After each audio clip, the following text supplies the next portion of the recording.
Hey guys, how's it going?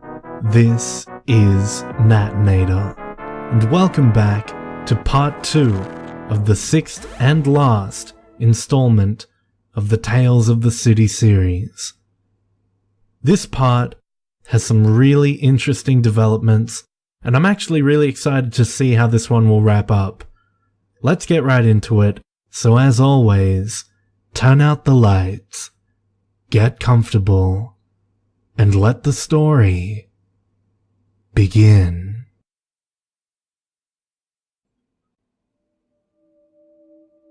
The stringer frowned. She held the sketch up to one of her photos of Seal Rock by night. The sea monster's humped back was in the exact shape of the stony island. Then she looked more closely at the swimming figures Wayland drew. At first, she thought they must be fleeing the creature, but now it seemed they were actually swimming toward it. And they didn't appear entirely human. They were bulky and shapeless things, though the tiny scale made it hard to determine their exact form. Even so, a little thrill went through her. She turned to the computer and clicked the file right in the middle of her desktop. A picture of the ruins popped up. Not any of the pictures she'd taken today, and not any of the pictures she'd sold to the magazine. This was a picture only she had seen. A picture taken 3 weeks ago, just at dusk. Everything was there as it should be. The crumbling walls, the deep pools, the shore, the surf, the rocks. Nothing seemed out of place at first glance. She'd almost missed it herself when she'd uploaded the photos. But there, in the deepest pool, right in the center of the ruins, just beneath the surface, there was a shape. The water was dark and the light was poor, so it was hard to tell, but it looked remarkably like a person swimming to the surface. No, not a person, not quite. Just something a little like a person. Something that might live in the water and stay out of sight of normal people, until night came, when it could come to the surface without anyone seeing. This picture was the reason she kept coming to the ruins. This picture was the reason she'd interviewed the old woman, and the reason she kept reading and researching about George Wayland. This was the reason she hadn't worked or seen Sam or any of her friends in weeks. This picture, and the memory of something splashing in the water behind her as she folded up her tripod and left that day, and an older memory, one of Randy and his frightened voice in the dark. She held the Wayland sketch next to her monitor.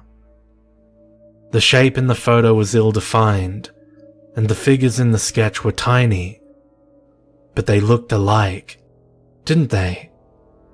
She flipped back and forth between her photos. The rock, and the back of Espedo Chalone, the swimmers, and the shape in the pool. Yes, they all matched. And that meant... What did it mean? The stringer wasn't sure. She rubbed her forehead. It was late, and she hadn't slept enough all week. She turned the computer off and flopped into bed, not even bothering to take off her shoes. Outside the wind was blowing. The branches of the trees scraped her windows. Her water bill was due tomorrow. Her rent was due a week later. She didn't know where the money would come from. She told herself she shouldn't spend tomorrow afternoon at the ruins again, and shouldn't spend tomorrow morning at the library or the historical society, looking for any new information about George Wayland. She should look for work instead, but she knew that she wouldn't. She couldn't let this thing go. She felt like she owed it to Randy. Poor Randy. After all these years. As she slept, she thought she heard rain splashing on her window, but she couldn't be sure. In her dream, she was 6 years old again. In her dream, her older brother was waking her up in the middle of the night. In her dream, she rolled over and said, "What is it, Randy?" And her brother sounded frightened as he said, "It's the man from the beach." She sat up under the covers. She couldn't see Randy in the dark, but she knew he was right by her bedside. "What man?" "The one from last night, when we snuck down to the ruins. Remember I told you I saw him in the water?" In her dream she was frightened, but she didn't show it. She knew Randy was only trying to scare her. "I remember calling you a liar. You didn't see any man in the water." "I did, but he wasn't really a man. He was all scaly, like a fish, and he had a horrible face." "You didn't see any man," she said, but her voice cracked. "Go back to bed." Randy was quiet for a second. She said again, a little louder, "Randy, what's the matter?" In the dark, Randy shivered. "What's the matter is, he's outside our window." The stringer was screaming. No, someone else was screaming. No, that wasn't a scream. It was... the phone? She sat up in bed. Her feet ached. Really should have taken off her shoes before she fell asleep, and groped for her cell phone on the bedside table. The tiny shrieking ring cut off as she pushed the button. "Hello?" she said. "He came and talked to me," said a tiny voice on the other end. The stringer blinked and sat up. She checked the clock. 4 in the morning. Then she looked at the call number. It was Marie, George Wayland's crazy old daughter. Never should have given the old bat my phone number, the stringer thought. "Who talked to you?" she said. "My father." The stringer jolted awake. She almost dropped the phone, but stopped herself. After swallowing the lump in her throat, she said, "Your father?" "Yes," said Marie. Her voice was even softer than usual, but it was brimming with enthusiasm. "We had such a nice talk, and he gave me a message for you. He told me to call you right away." "Marie, your father would be," she did the math, 104 years old, and missing since 1966. "I know. He looked really good for his age." The stringer laughed. She couldn't help it. Kicking her shoes off, she rubbed her sore feet. "So, what did he tell you that couldn't wait until morning?" "He said to tell you that the fire was the important thing." What does that mean? Marie sounded confused. He said you would know. Not a clue. Now that she was fully awake, and the residue of her dream was fading, the conversation seemed a bit more real.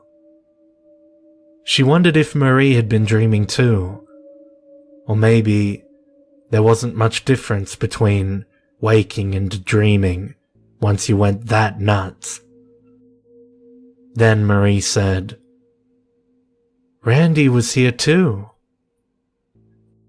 The stringer almost dropped the phone. Oh, he had a message for you also, Marie said. He said for you to remember what he told you about Obi. This time, the stringer did drop the phone. When she picked it up again, Marie was saying goodbye. Wait, the stringer said, but the call ended. She considered calling back, but instead, she set the phone aside and stared at the window, stunned. Remember what he told you about Obi? Impossible. The old woman couldn't possibly know about that. The stringer racked her brain, trying to remember if she had ever mentioned her brother's name during the interview. Of course, she hadn't. Why the hell would she? She wanted to call back right that second and demand an explanation. It took her a moment to realize why she wasn't. She was afraid. She went to her computer. The fire was the important thing, huh? She pulled up all the notes she'd gathered about the fire at the ruins. She read it all again. She even watched the old newsreel footage of the fire as it happened. She gathered no particular insights from it. She sat at her desk for another hour, lost in thought. When it was late enough in the morning, she picked up the phone and dialed a number she knew by heart now. A voice on the other end said, Western Neighborhoods Project. She asked for the director by name. They were one of the oldest and busybodyest historical groups in the city. If they couldn't tell her what she wanted to know, nobody could. She was afraid she might go to voicemail, but eventually, the woman she wanted answered. Hello, Dr. Olmsted? The stringer said.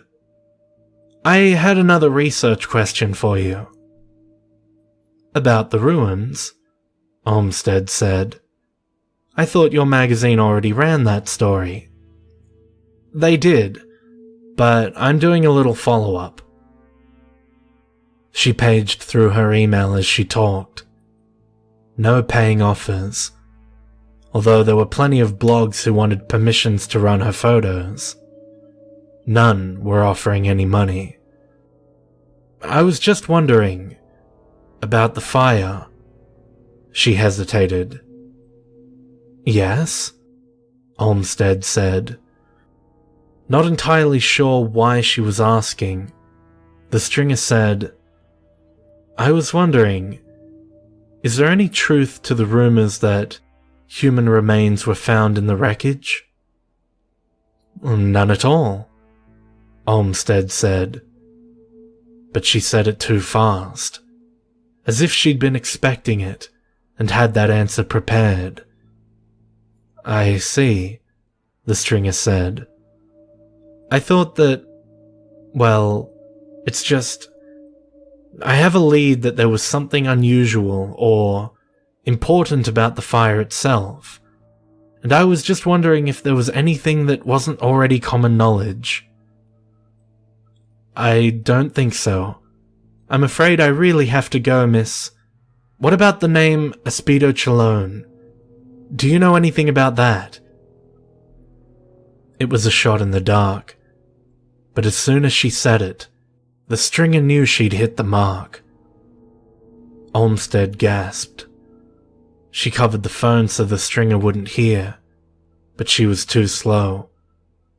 The stringer's scalp tingled with the excitement of a new lead. "Doctor," she said, "are you still there?" Yes, but let me call you back." Before the stringer could say anything, the line went dead. She set the phone down, deciding to give it another 20 minutes before she called back. After 18, the phone rang. "I'm going to give you a name and a phone number, and then that's the last thing I want to hear about this," Olmsted said. The stringer didn't argue, grabbing her notepad and a pencil. "The man you want is named Alan. I've already spoken with him, and he has time for an appointment today. He lives here in the city."